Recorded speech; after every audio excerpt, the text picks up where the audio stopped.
Bom dia, pessoal. Bom Bom dia. dia. Bom dia. Vamos começar aqui, então, falar sobre o nosso módulo 3 do curso, né? Fazer uma abordagem sobre isso e falar sobre quando as coisas acontecem diferente do esperado, né?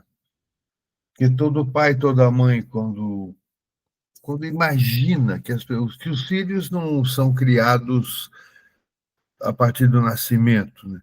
Eles são criados no imaginário das pessoas muito antes. Muitas vezes as pessoas, na sua adolescência, falam: quando eu tiver filhos, vai ser assim, né? Eu quero ter filhos, ou quero que meus filhos sejam assim, assado. Então, as pessoas já criam expectativas sobre ter filhos muito antes deles existirem, né? E então elas têm projetos, expectativas, têm sonhos relativos às suas crianças, né? E boa parte do nosso trabalho está em falar das crianças que nascem de acordo com o esperado, né? Que desenvolvem ali alguns problemas ligados à comunicação, a, coisas que nós podemos intervir com mais facilidade. Mas existem situações em que as crianças nascem e não são exatamente aquilo ou como os pais fantasiavam, desejavam, sonhavam. Então, a primeira coisa que vem aí, e a gente sabe que filho, para quem tem filho, é a coisa mais importante da vida deles, né?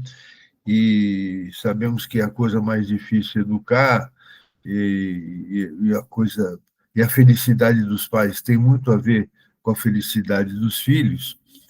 Então, quando nasce uma criança que frustra essa expectativa, é natural que os pais tenham uma grande frustração, uma grande tristeza, tem luto nisso, né?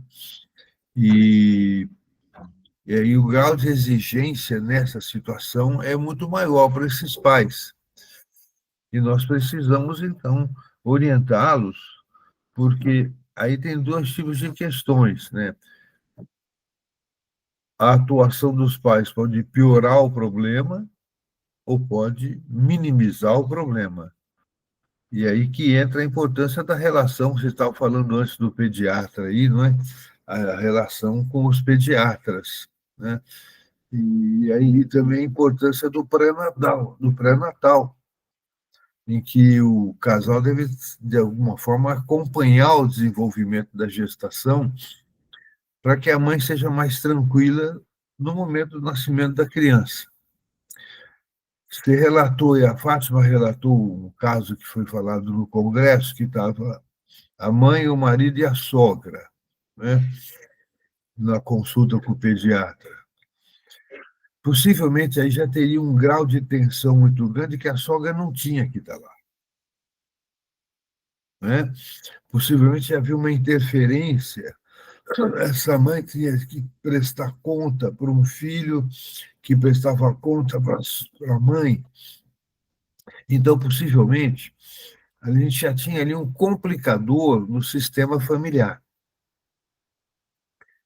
Então, isso independente da criança ter problema ou não, né? Já tinha um grau de tensão maior. E é muito comum quando a mulher casa com o filho idealizado da mãe, né? Essa mulher malvada que roubou o meu filho e que trouxe a desgraça para a família, porque o meu filhinho querido agora tem que ficar dando atenção para ela. Nessa circunstância, a gente tem agravos aí. Mas voltando para o tema, né? Então é o seguinte: então nem sempre a coisa acontece conforme esperado, por muitas razões. Por muitas razões. Por razões de herança genética, no ato de nascer, a criança pode já nascer com alguma questão de origem genética, que nem sempre é descoberta nesse momento, pode ser descoberto mais ao longo do tempo. Pode ser também alterações genéticas, é diferente a herança genética de alterações genéticas. Alterações genéticas podem ser devido a acidentes de percurso durante a gestação, a ingestão de medicamentos, a hábitos, a doenças que a mãe pode ter tido, que vão alterar os genes. A herança genética é uma outra coisa que vem dos genes do pai, da mãe, do encontro dos genes entre eles, que vão gerar aí tipos de transtornos. E também outra coisa que hoje acontece menos, mas ainda acontece, são traumas de parto. Uma autora chamada Elizabeth Badinter relata que há 200 anos atrás, o número de mortes de mãe em trabalho de parto era elevadíssimo. E o número de crianças que nasciam em partos complicados e que morriam no pós-parto, ou tinham sequelas gravíssimas, era muito elevado. De um tempo para cá, as condições de parto melhoraram e raramente a gente ouve hoje falar. Traz uma água, hein? Ouve falar em perda de mãe num parto, isso é mais raro que no passado. Houve grandes traumas de parto, diminuiu, mas ainda existe. Ora, isso vai gerar desdobramentos no pai e na mãe. E, como falo com frequência, a primeira coisa que mãe sente é culpa. Né? A primeira coisa que mãe sente é culpa. Essa mãe que foi com a sogra no pediatra possivelmente sentia culpa de não conseguir amamentar. Então, mas a primeira coisa que a mãe sente é culpa.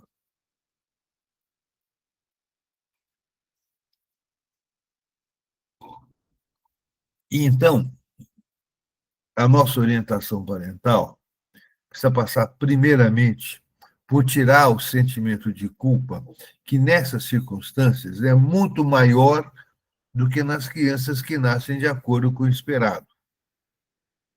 Esses pais precisam de maior suporte. Há tempos atrás, o que se via muito é que quando uma criança nascia com algum tipo de problema, e eu estou falando aqui de uma forma genérica, depois eu vou entrar em detalhes, por exemplo, como TDAH ou outras coisas menos graves. Mas a tendência dos pais, além de sentir culpa, era ter vergonha. A sociedade era cruel com o julgamento das pessoas, excluía, humilhava, criticava. Né? Então, as pessoas tinham vergonha quando tinha lá uma criança com autismo, ou uma síndrome de Down, ou outros transtornos mais graves até, as famílias tendiam a esconder, né? E ter vergonha. Eram sentimentos, infelizmente, frequentes, ainda hoje existem, mas já não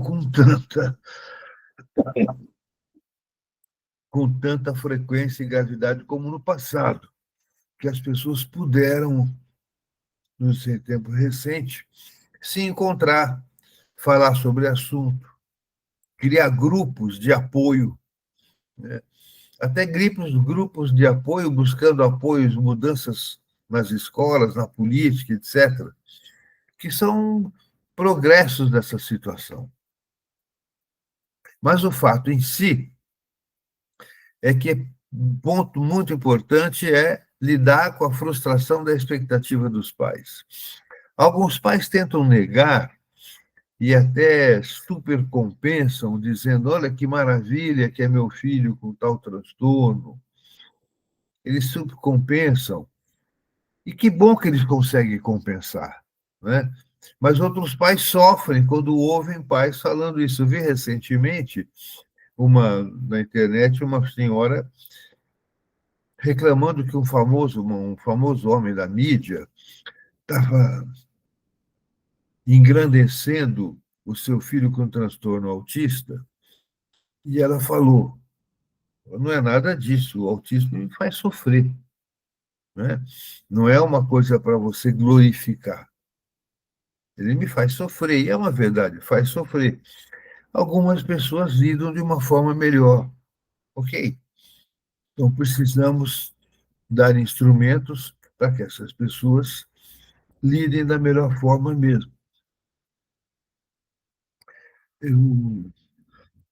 Então, temos que tirar o sentimento de culpa e a vergonha que esses pais trazem, muitas vezes, por ter um transtorno desse. Não é simples isso, não é simples. Porque muitas vezes também há conflitos familiares. Aquela sogra que eu falei, cujo filho maravilhoso foi roubado por aquela mulher, vai tender a culpar a moça. Então, nós temos que trabalhar com o sistema, né? O sistema familiar é muito importante para que se minimize as consequências desse problema. Uma outra questão que temos que ficar atentos é que quando nasce uma criança, ou surge numa criança precocemente, sinais de transtornos mais graves, os outros irmãos podem se sentir negligenciados, podem se sentir abandonados. E é com frequência a gente ouve de jovens: minha mãe só deu atenção para o meu irmão eu porque ele tinha tal problema. E aí essa outra pessoa desenvolve o problema. E aí nós vamos lidar com a tristeza desses pais. Quando há uma frustração dessa, é natural que tenha uma tristeza. Além da preocupação, além do medo, essa criança vai depender de mim o resto da vida. Se eu morrer, como vai ser ele depois de mim? Então, eu tenho uma tristeza nisso. E quando as pessoas ficam tristes, às vezes elas têm uma decisão do tipo assim: nada mais interessa, né? Eu tenho uma grande perda, portanto, já perdi tudo. E é importante mostrar para essas pessoas que elas tiveram uma perda nas expectativas, mas elas têm algo mais a perder ainda. Então, precisamos tirá-la dessa dor, permitir que elas compartilhem. Esses grupos que existem hoje favorecem muito, que elas compartilhem, encontrem apoio, porque uma perda mal trabalhada pode gerar muitas outras perdas.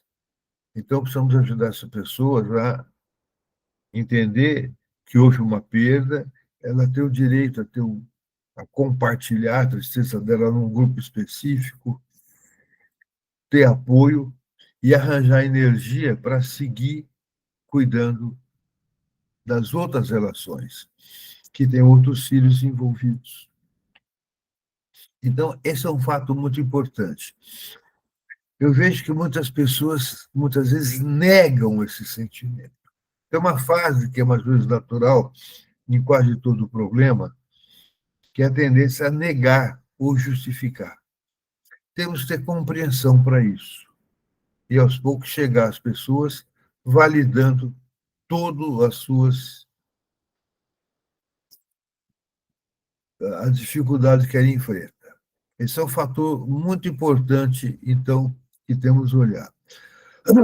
Temos que dividir os transtornos quando a coisa não é exatamente como a gente espera, em transtornos. Por exemplo, você vai pegar um transtorno TDAH, por exemplo,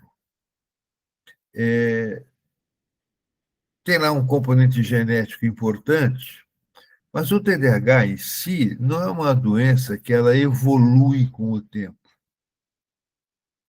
O TDAH é uma coisa que nasce, o que evolui são as sequelas, as consequências do aprendizado ou as sequelas de uma relação familiar inadequada. Mas o TDAH em si não é uma ferida que cresce. Ela é aquilo. Então, se os pais são orientados a lidar com aquilo, e aquilo que eu falo que eu falei recentemente, que está até sendo bastante compartilhado aí no Instagram, Antes de levar o filho ao tratamento, é preciso levar aos pais o conhecimento, né? Então, a gente precisa levar o conhecimento aos pais, para que haja uma aceitação, para que haja uma compreensão e não se sinta culpa nem vergonha. E não se coloque no transtorno comportamentos que não são próprios dos transtornos, embora se encontrem no transtorno. E existem situações que são mais complexas. Então, o TDAH, dentro desse aspecto, é uma coisa, digamos assim, eu até digo às vezes para uma pessoa, dê graças a Deus que você tem TDAH, porque é tratável.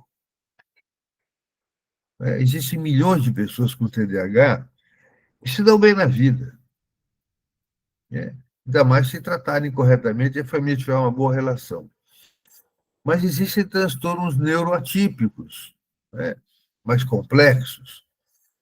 O que se fala hoje de transtorno do espectro autista.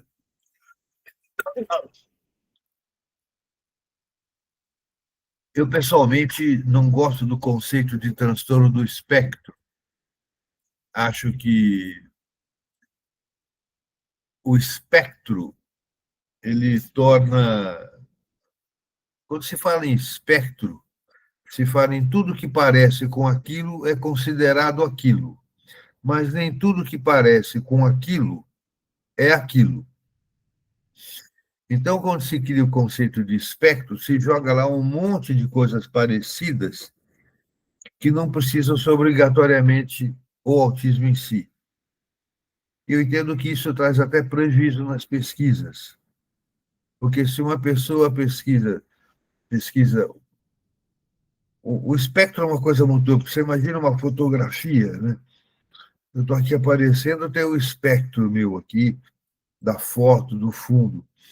Se eu pesquiso as características que estão no canto esquerdo superior, eles são parecidos com o que está no canto direito inferior, mas não são iguais. Então, isso induz a erros de pesquisa. Então, eu não costumo usar uma palavra, eu não aceito a ideia do transtorno do espectro, embora eu vá usar o termo porque é o senso, é o que é convencionado. Mas, na verdade, nós temos que olhar com mais particularidade sobre isso. Então, quando as crianças se descobrem o transtorno do espectro autista, e nem sempre ele é descoberto no primeiro mês, primeiro ano, às vezes demanda um tempo, há também na família uma frustração, há na família uma, uma, uma mudança de planos de vida, né? Os pais vão ter que ver que os seus sonhos não vão se realizar, vão ter custos, compromisso de tempo, vão deixar de fazer coisas para poder dar assistência àquela criança. Então, nós precisamos, nessa hora, trabalhar fortemente.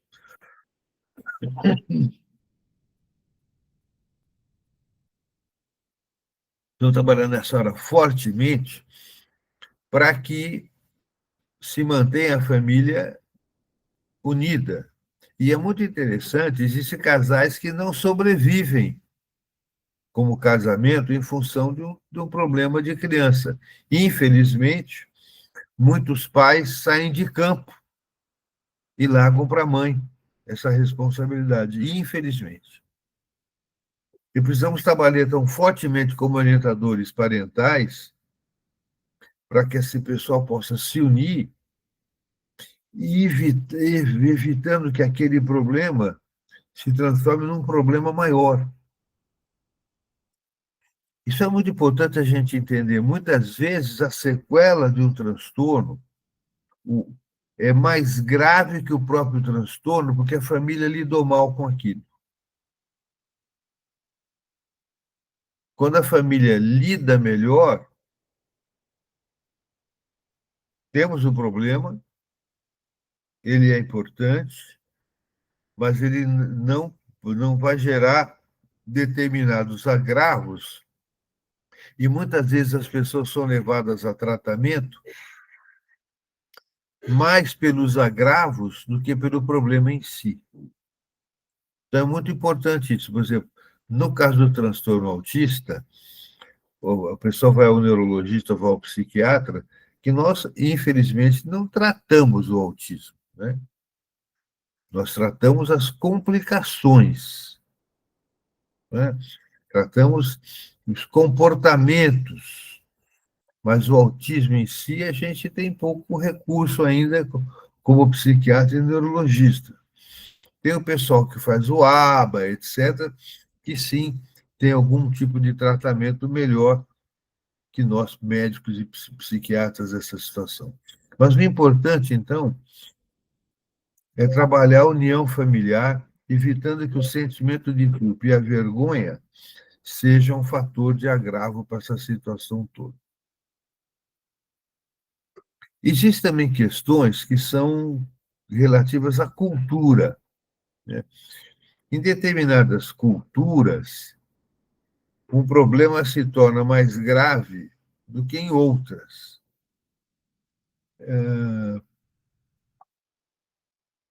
Por causa do grau de expectativa que as pessoas têm sobre essa situação. De qualquer forma, o que nós precisamos estimular muito é a reflexão dos pais sobre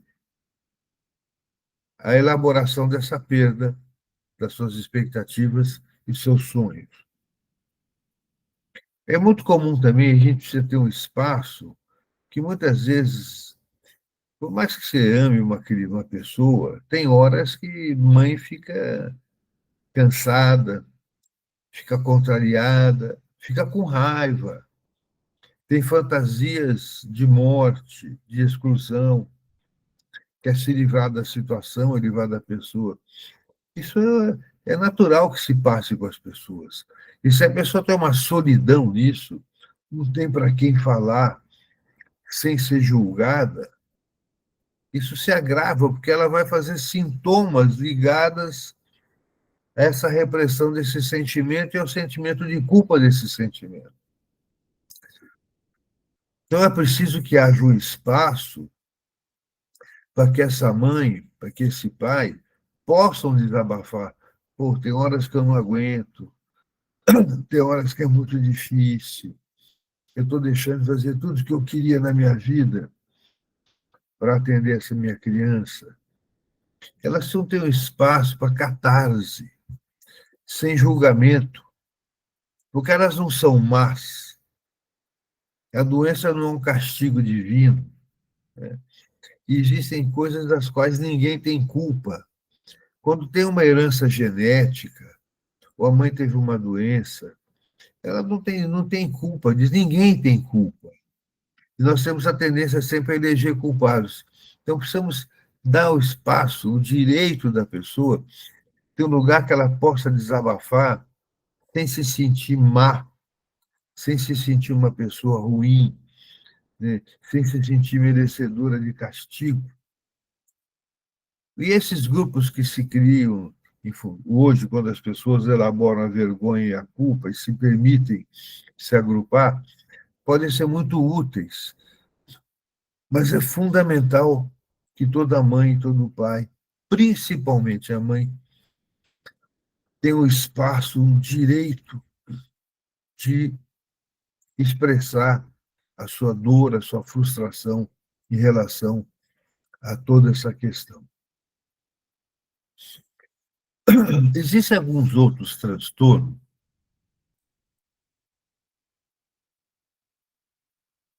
Eu estou falando aqui, por enquanto, de transtorno que a gente pouco pode fazer, a não ser dar conforto aos pais, né? Mas existem outros transtornos que acontecem em função, por exemplo, transtorno de ansiedade de separação. Existe um diagnóstico, mas eu vejo isso como um fator muito mais amplo. Talvez seja a matriz da grande maioria dos problemas, seja o transtorno de ansiedade de separação. O que é isso? Nos livros se fala assim, quando a criança vai sair para a escola, ou os pais saem, se ausentam, a criança sofre pela ansiedade de separação. Eu acho que isso é mais profundo. E muitas vezes a ansiedade de separação se dá mesmo com o pai e a mãe presentes, porque são pais, muitas vezes, que cumprem tarefas, são controladores, entendem que o amor é passado sob forma de controle, sob forma de cuidados, sob forma de tarefas, e a criança não entende assim. Então, por mais que os pais se dediquem, essas crianças se sentem, digamos assim, não atendidas. Elas têm medo de que os pais abandonem. Eu entendo que isso é uma das maiores causas de insônia em criança, é uma das maiores causas de transtornos alimentares em criança, de transtornos escolares, resistência a ir para a escola, porque a criança sente, de alguma forma, que a relação com a mãe não tem um laço muito forte. Isso se dá porque são mães tarefeiras, fazem a tarefa, e toda vez que os pais fazem tudo por tarefa, a criança se sente uma tarefa. Ela é autorreferente, ela não consegue separar o que é tarefa do que é ela, e entende que a mãe e o pai querem se separar dela. E aí ela adota defesas. E vão fazer, então, sintomas e transtornos que vão cair aí nesse pacote do transtorno de ansiedade de separação e também do transtorno do apego. Transtorno de apego, ou seja, são crianças mais apegadas, precisam do pai e da mãe mais tempo próximo. Né? Isso se deve, então, aí tem a nossa interferência, é muito importante, porque nisso nós podemos atuar com as nossas teorias de comunicação, com a disciplina positiva, o diálogo tipo frescobol, nós podemos sim atuar, porque podemos mostrar aos pais que é preciso demonstrar um certo prazer no convívio. É preciso mostrar aos pais que a gente ensina mais aos filhos brincando e se divertindo, fazendo jogos juntos, do que dando ordens, do que criando regras.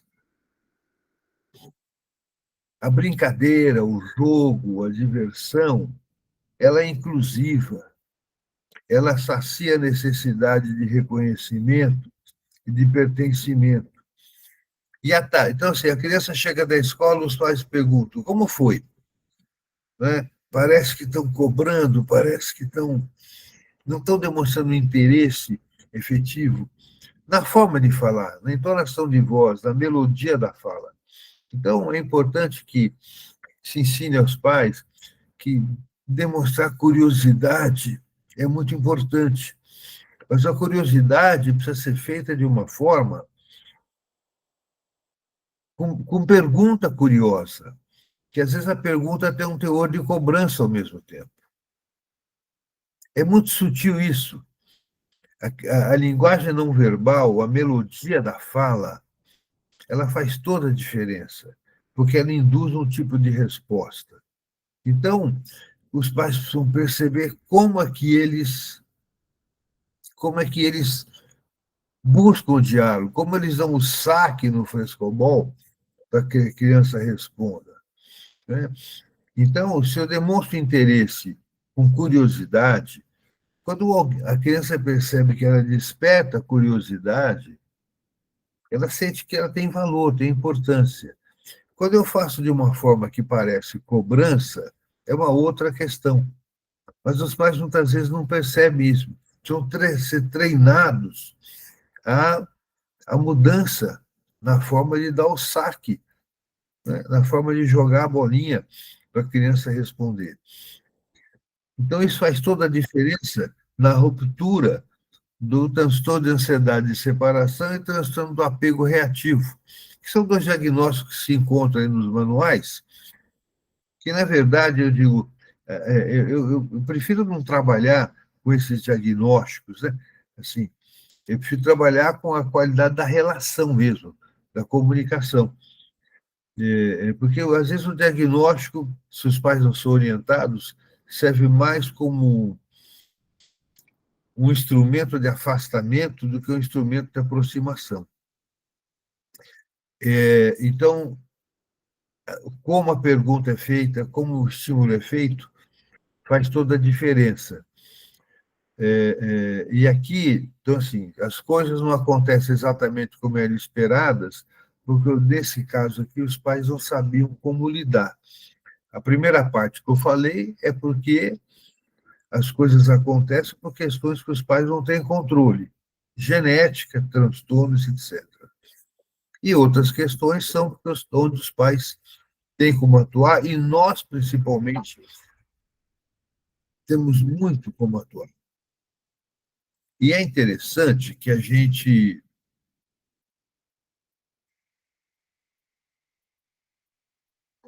Eu estou estudando uns livros aqui sobre transtornos, e eu vejo as pessoas ficam muito na racionalidade e na estatística, né? E vão pouco no processo da comunicação. A gente tem que aprofundar no processo da comunicação. Né? Como fazer chegar à criança a nossa verdadeira intenção. E é esse que é o foco do nosso trabalho na Universidade de Paz, com essa metodologia que criamos da Frescobol Mania, né? Que é perceber o outro, pensar sobre o que o outro diz, dar o que chama atenção concentrada e convidar a pessoa a se sentir reconhecida e pertencendo. Então, quando as coisas não saem de acordo com o planejado, que esse é o nosso tema, temos que manter aqui, muitas vezes ele não sai de acordo com o planejado, que eu não soube passar o meu plano para a criança. Aí eu estou criando, existem doenças que são criadas, transtornos que são criados pelo relacionamento, e outros transtornos realmente, infelizmente, nós pouco podemos atuar, a não ser minimizando o sofrimento, por enquanto, né? Eu acredito que quando surgem mais diagnósticos, surge mais chance de pesquisas, assim por diante, e muitas coisas que antes não tinham solução, hoje tem, né? Amanhã pode ser que tenham solução. Eu fico observando, por exemplo, ao longo da minha vida como estudante, em toda classe que eu estudei, tinha pelo menos uma pessoa gaga. Todas, desde a faculdade de medicina. Tinha lá, sempre tinha um cara com o apelido de Gaguinho. Sempre. E hoje eu não vejo mais gago. Vejo crianças que passam fases gaguejando e que, se a família aborda corretamente, aquilo não se instala.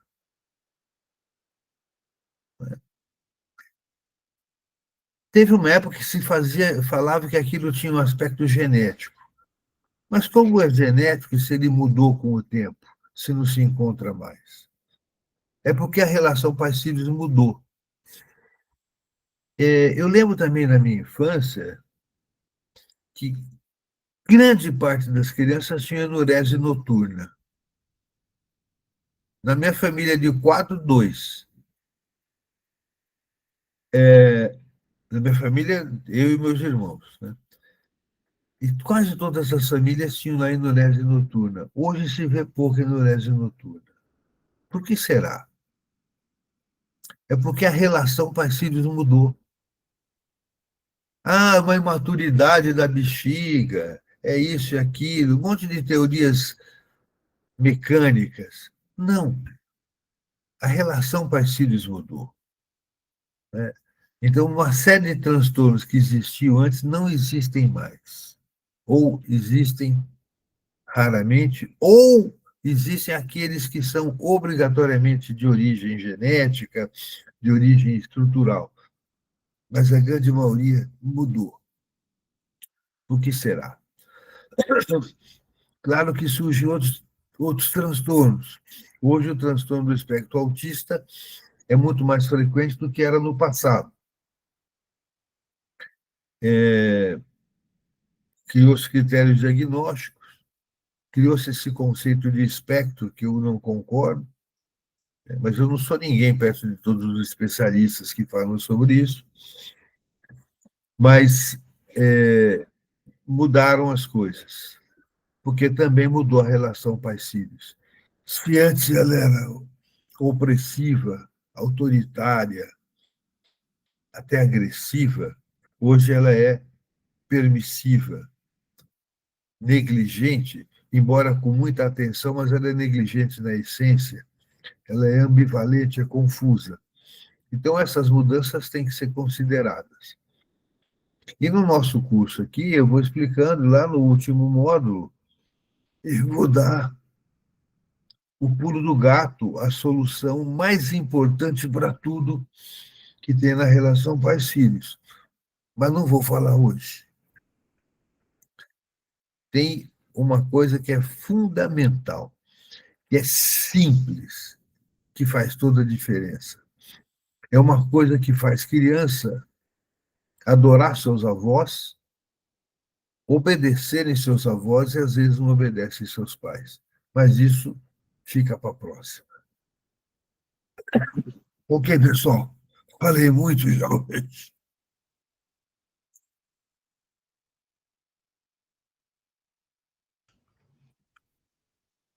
Teve alguém que levantou a mão? Tem alguma pergunta aí? Vamos ver aí. Já deixou um teaser para a próxima mentoria, Vimer? Hã? Já deixou um teaser para a próxima mentoria? O pulo do gato é o pulo do gato, né? É o pulo do gato. Se só der o pulo do gato na primeira aula, a pessoa tem que compreender o processo, né? É. Eu vi que o André tinha levantado, mas eu não sei se ele levantou Outra pessoa também o André levantou. Manheta, não sei se ele está aí, e a Tânia. Tânia, Isso. quer falar? Seu microfone, Tânia. Menina, eu estou pelo telefone que eu me atrapalho toda com os computadores, você sabe disso. Eu sei. No Não, telefone é mais difícil mesmo. olha, gente, é interessante, né?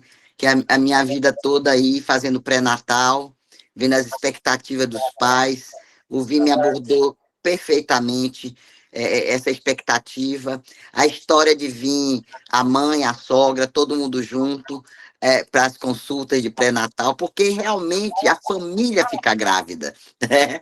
A família que fica grávida. E as sogras e as mães, elas querem colocar a experiência delas e as frustrações delas em cima do neto que vai nascer, né? E é uma coisa complicada mesmo. Então, eu não me incomodo que elas venham na minha consulta. Eu aprendi muito a lidar com isso. A gente tem que saber lidar com isso e colocar cada qual no seu lugar. A gente até ajuda, é o mediador dessa família. Eu acho que o médico pré-natalista, ele tem até uma obrigação, né, de fazer essa coisa né, de entender o que é o quê, para não deixar as mães e as sogras, né, invadirem essa coisa aí. Então, dizer, olha, legal que você está aqui apoiando e tal, mas a sua experiência é essa. Agora eles vão ter umas novas experiências. O que precisa é somente do apoio, do estar do lado, apoiando na necessidade, né?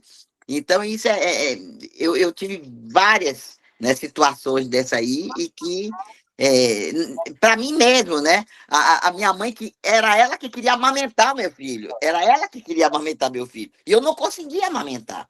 E vinha a culpa disso. Ah, mas minha mãe me amamentou até 3 anos de idade, e eu não pude amamentar nem 3 meses do meu filho, porque tinha essa interferência assim muito ativa, né? E a gente é muito jovem quando tem o primeiro filho, muito jovem, muito inexperiente, e vai até passando a bola mesmo, deixando a mãe tomar conta, a sogra tomar conta. Mas dá um conflito incrível, inclusive nos casais, no relacionamento do casal. Tem que se prestar muita atenção a isso mesmo, né?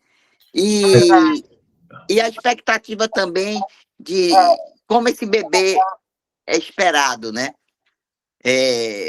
O meu filho, por exemplo, quando nasceu, né, acharam ele muito feio. Acharam meu filho feio. E falaram, expressaram isso. Eu fiquei, chocada, né? Porque eu fiquei muito tempo em trabalho de parto, a cabecinha fica na posição, né, do parto cefálico, né, vaginal cefálico, mas eu terminei tendo uma cesárea, mas isso com 2, 3 dias volta para o normal. Mas na hora, todo mundo, né, queria um bebê, sei lá, de livro, né? E não foi assim o bebê. Então, Mas como alguém pode emitir uma opinião dessa, né? não é? Né? É uma opinião infeliz, né? Pois é, né? E até porque não ajuda nada, né? Pois é. E eu, né, na hora que. Não, o próprio pai falou isso, o próprio pai. Poxa, né? Eu digo, depois meu filho ficou o filho mais lindo do mundo. E com 2, 3 dias a cabecinha já foi para o lugar. Mas são essas coisas, né? Mas, de qualquer forma, é importante entender, por exemplo, que esses conflitos que surgem, né? Eu lembro que quando os meus filhos nasceram, naquela época, era muito comum, estava em moda se falar, que a avó estragava crianças. E muita gente preferia deixar filho com uma babá desconhecida do que com a própria avó, com a própria mãe ou com a própria sogra. Eu entendo que isso é um problema, porque esse estrago que a avó faz, eu não sei se eu estou falando isso porque eu sou avô e eu faço parte dos que teoricamente estragam, né? Mas eu senti, esse estrago que a avó faz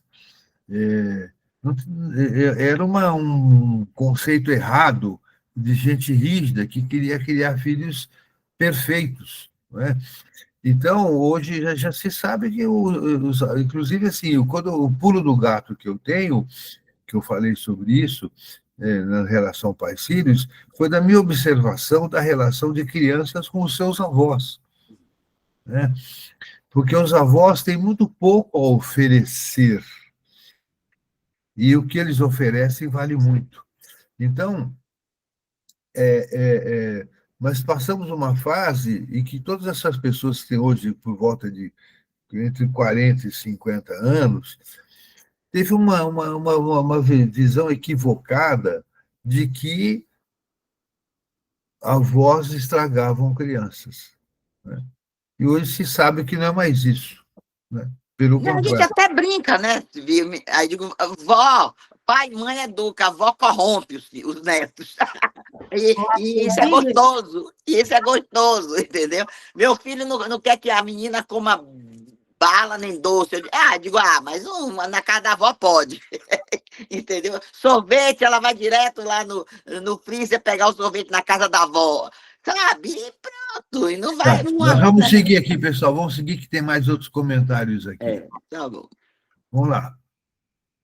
Aqui o Félix faz uma pergunta interessante, que eu reforço que a culpa e a vergonha não ajudam os pais a avançar, né? Que passos práticos pode se dar para os pais sobre se culpa por postura mais contida e saudável? Aqui é fundamental isso. Embora as pessoas não devam ter culpa e nem vergonha, elas têm que ter claros que elas têm responsabilidades, né? O sentimento de culpa não gera solução, nem a vergonha gera solução para os problemas. A responsabilidade significa algo aconteceu e eu posso intervir nesse mecanismo. E aqui entra sempre essa diferença que eu falo.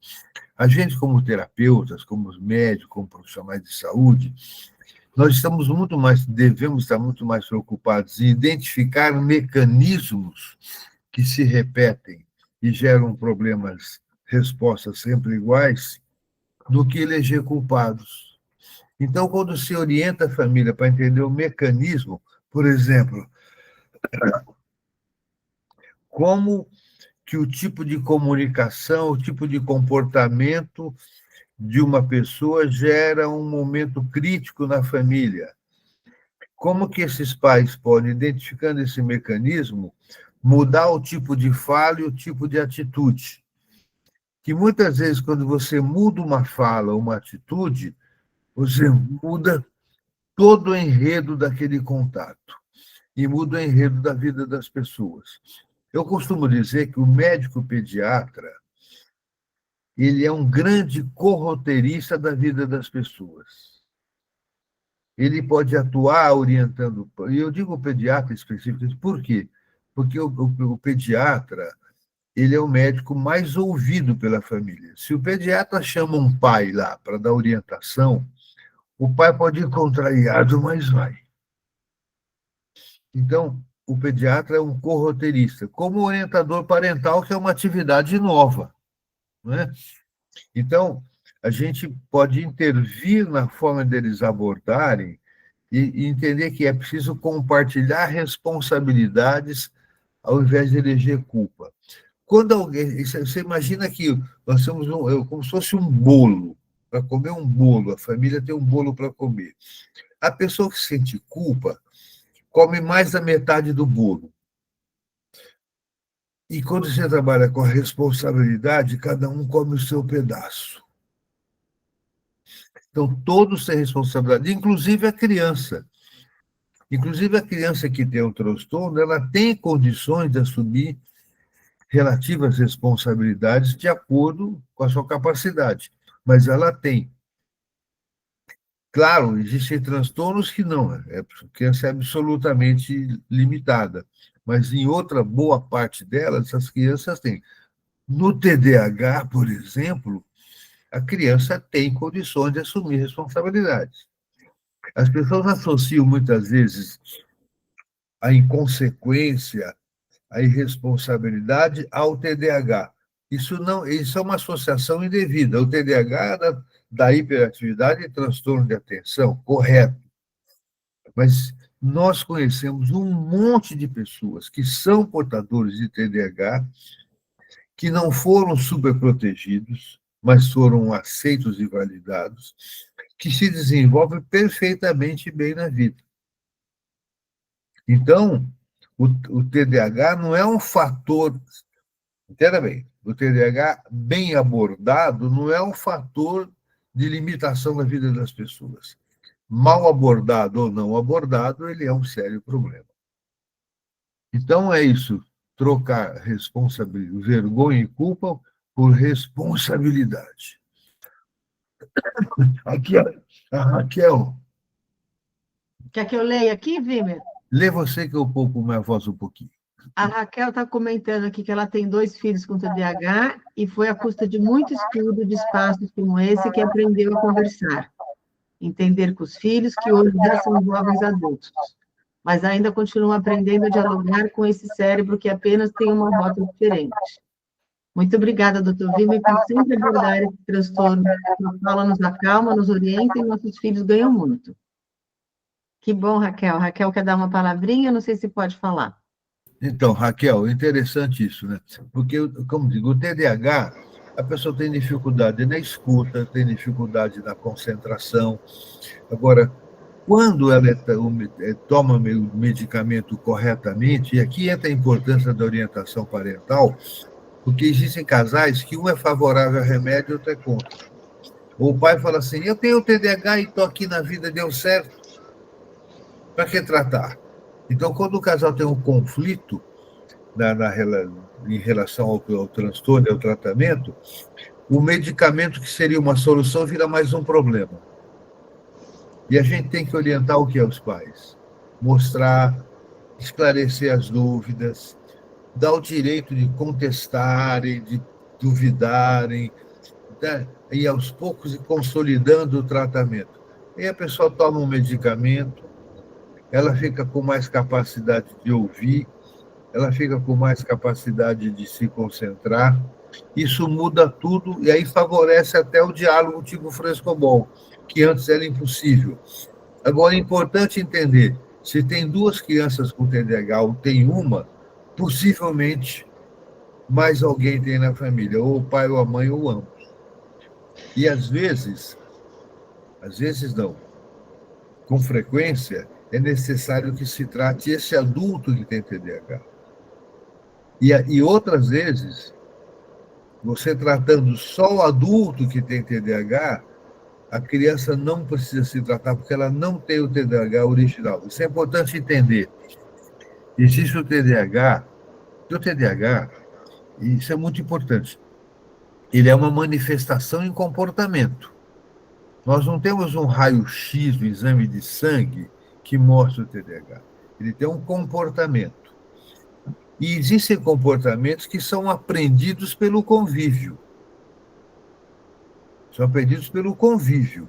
Se eu convivo com uma pessoa que tem TDAH, eu posso desenvolver os sintomas de TDAH sem ter o TDAH. Porque é pelo convívio. Então é o seguinte, então muitas vezes você trata um pai e a família muda. E muitas vezes o que acontece? Eu chamo, tem o transtorno matriz e o transtorno filial. O que é isso? O transtorno matriz é aquela pessoa que tem realmente uma disfunção lá no seu lobo frontal, uma área que é hipoativa, que o medicamento ajuda e funciona. E tem outras pessoas que têm o comportamento do TDAH, mas não têm alteração neurofuncional. Então, o que acontece? O remédio não funciona.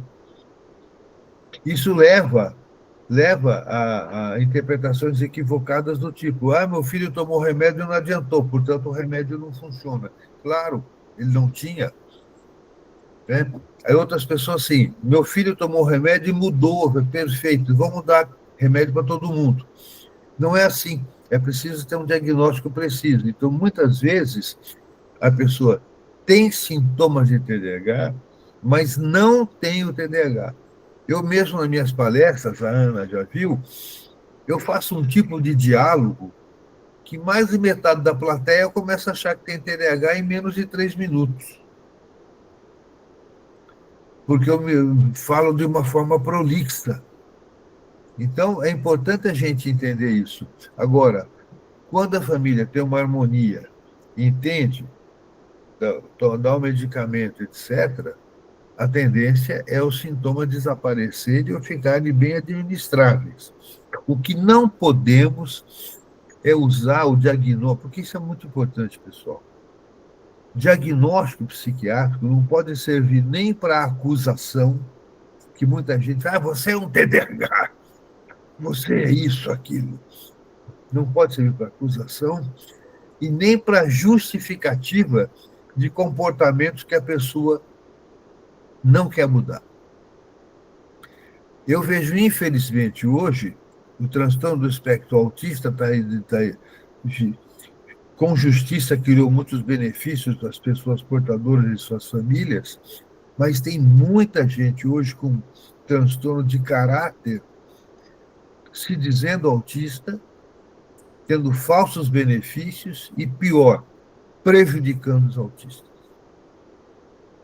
Então, o diagnóstico não pode servir nem de acusação e nem de justificativa para comportamentos que podem ser mudados.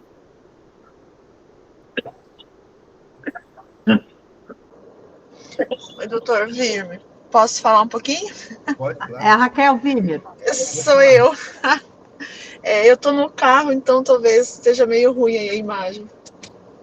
A minha maior preocupação, né, quando os meus filhos foram diagnosticados com TDAH, eles fizeram avaliações com neuropsicólogo, com psiquiatra, neuro, enfim. Fizemos todo esse caminho. Era exatamente essa. Eu não queria colocar o TDAH na frente deles, né? Eu sempre tive muito claro que o TDAH, ok, existia, mas que eles eram muito mais que isso. Né? Então, essa foi assim uma grande preocupação minha, inclusive quando eles começaram a tomar medicação, eu falava assim para o médico, mas o meu medo é de eu não conhecer o meu filho, né? Porque eu não quero que ele seja um quadradinho, né? Eu quero que eles, não quero tirar esse brilho deles. Então, foi um processo passei muito pela culpa, né? De me sentir culpada e tudo mais. Mas aí, assim, com o tempo, eu fui estudando, eu fui lendo muito sobre isso, faziam terapia, né? E a gente também, uma vez a cada 3, 4 meses, ou conforme precisava, a psicóloga nos chamava para orientar. Mas o quanto fez falta ter um educador parental na minha vida.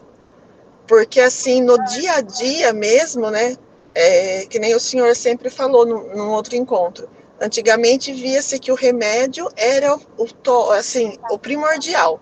Hoje se vê que não, que é a educação da casa, o ambiente, que melhora muito mais do que o próprio remédio. Só o remédio não faz milagre, né? Então, nossa, o quanto esse espaço, assim, até hoje me ajuda. Eu tenho um de 20 anos, um de 16, mas até hoje, assim, quando eu tendo a ficar um pouco nervosa, porque o TDAH acompanha, ele melhora, mas acompanha, né? Então, funciona diferente, né? Então, quanto esse espaço, assim, nos ajuda. Por isso que eu conheci o senhor no segundo congresso do educador parental e de lá para cá eu aprendo muito com o senhor. Queria agradecer. Obrigado, obrigado, obrigado. Fico feliz com isso, né? Obrigado. Mas é isso, a orientação parental é fundamental, porque o remédio pode ser mais um problema na vida da família se não for bem orientada, né? É isso mesmo. Muito obrigado. Obrigado, Ana. Obrigada, Raquel, por compartilhar aqui e trazer essa reflexão e esse depoimento aqui. Obrigado. O André quer falar. Obrigado, Ana. Quero sim. Na verdade, eu ia falar que eu já sei o pulo do gato, não vou falar qual que é, porque eu fiz o curso 2 vezes, muito bom, valeu muito a pena. E eu queria pedir uma orientação. Tem uma pessoa no trabalho, ela assim é fantástica, né? Super legal, tem um marido, tem uma filha, mas ela tem um pequeno defeitinho na mão, no dedo, né? E eu vejo que ela esconde muito, né? Eu acho que talvez ela fique meio, deve ter sofrido bullying, eu não sei, eu nem conversei com ela sobre isso, né? Aí como que a gente pode tentar ajudar? Porque é uma coisa tão pequena no todo que ela é, né? Que ela é fantástica, né? Como ajudar ela? Realmente, assim, às vezes as pessoas têm uma pequena imperfeição e elas se consideram assim que aquela imperfeição é o todo dela, né? É complicado dizer como ajudar uma pessoa.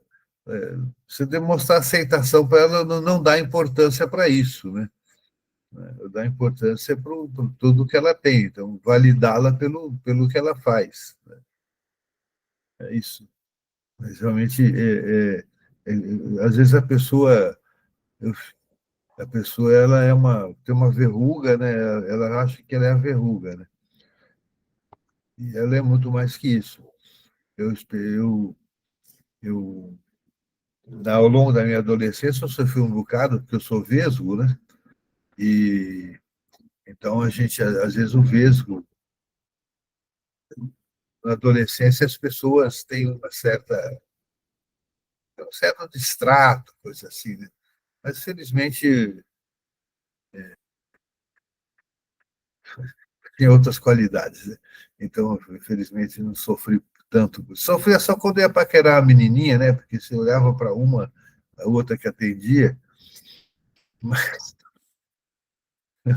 mas depois deu certo, não tem problema.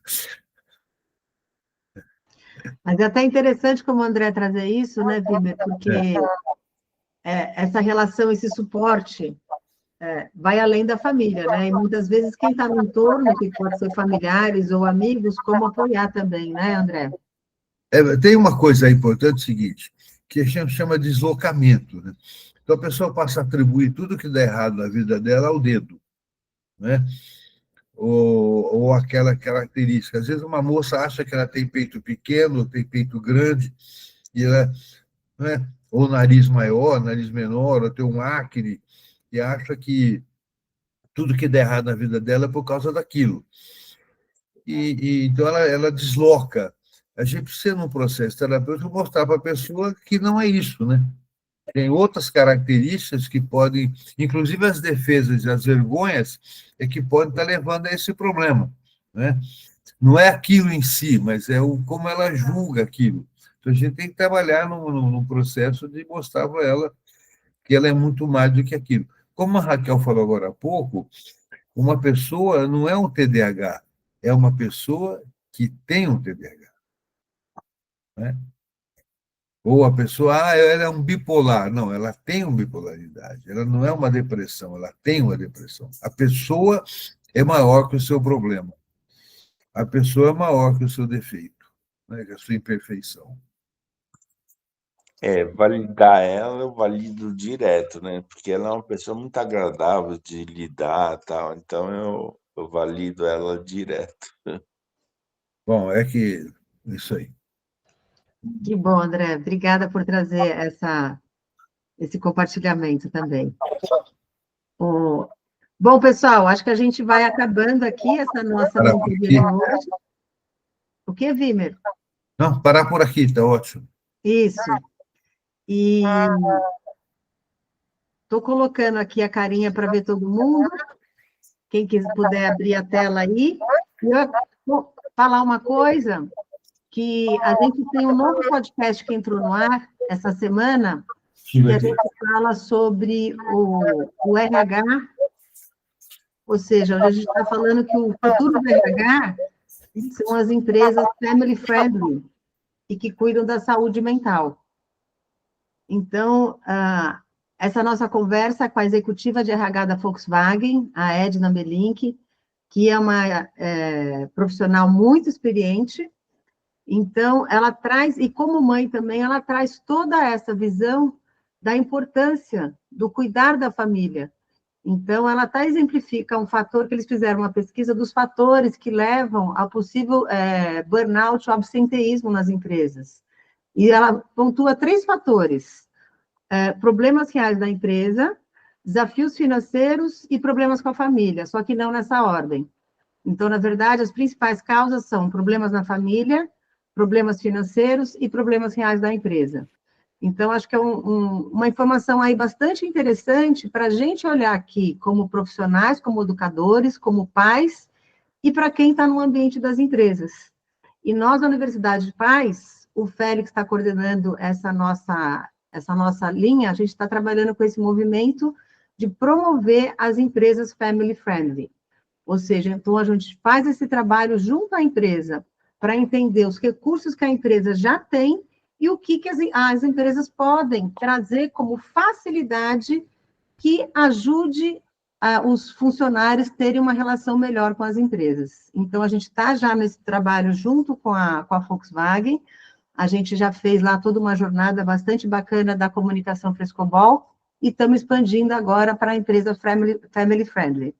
Então, é um episódio muito bacana e a gente vai trazer para a nossa próxima Masterclass, vamos falar sobre esse assunto, sobre como as empresas podem ser family friendly e como que nós, nesse entorno, olhamos isso e percebemos isso, nesse ambiente de trabalho, e como podemos colaborar com isso.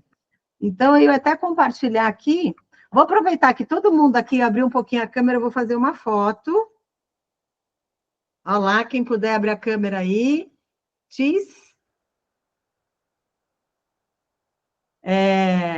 E eu não sei se todos vocês conhecem o nosso canal no YouTube.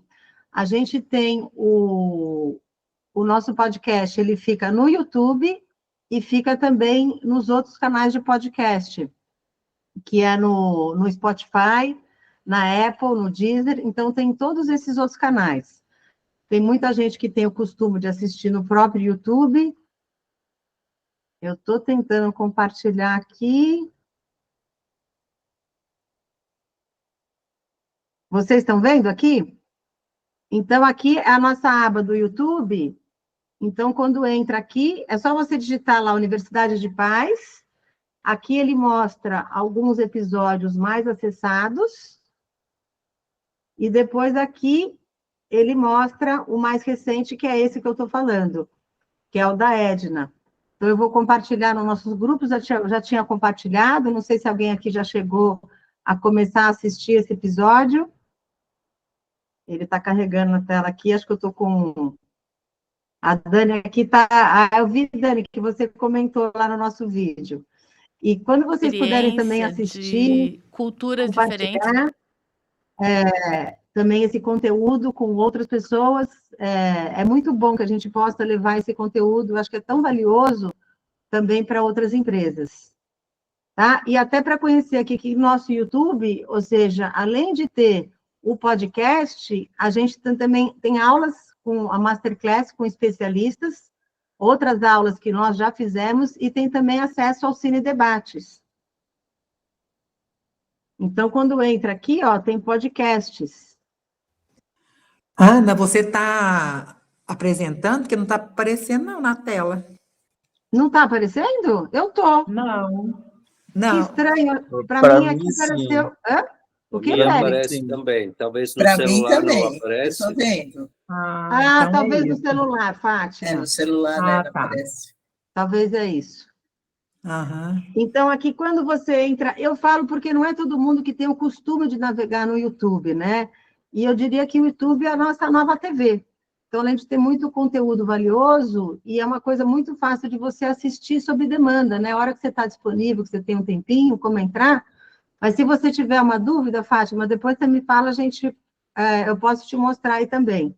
Então, aqui tem as masterclasses, tem os podcasts, né? E tem também a nossa playlist de Cine Debates, que tem vários. Outro dia eu comentando com uma amiga sobre o filme Forrest Gump, então a gente tem lá o Cine Debate, Adolescência, tem vários filmes muito bacanas que tem o Cine Debate, e tudo isso são conteúdos atemporais, né? Então, por isso que eu estou aqui reapresentando aqui o nosso canal e trazendo a possibilidade aqui. Então, esse costume que a gente tem cada vez mais, ou seja, a gente que convive aí com o trânsito, às vezes em casa, fazendo uma atividade, você pode ir lá, liga um episódio e assiste esse episódio. E a gente também tem um episódio com as nossas especialistas aqui.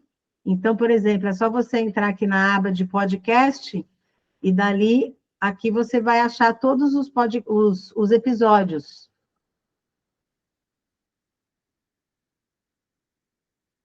Está carregando, está ficando um pouco lento aqui, que eu estou com uma aba aberta. Passam.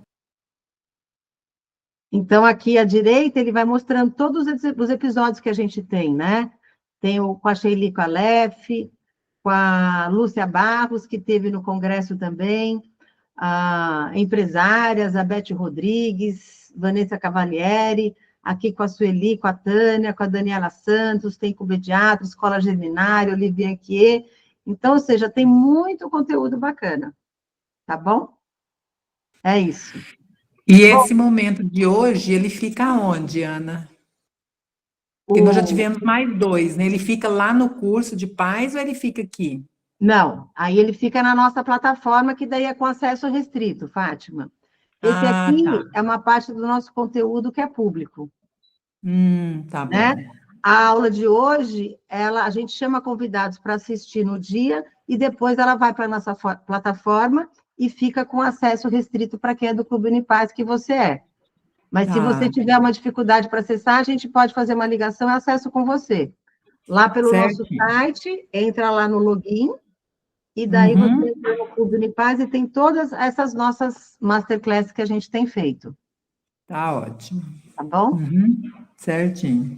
Depois que o doutor Virmer saiu, aí apareceu a tela. Ah, tá. Porque ele estava marcado, talvez. Pode ser, pode ser.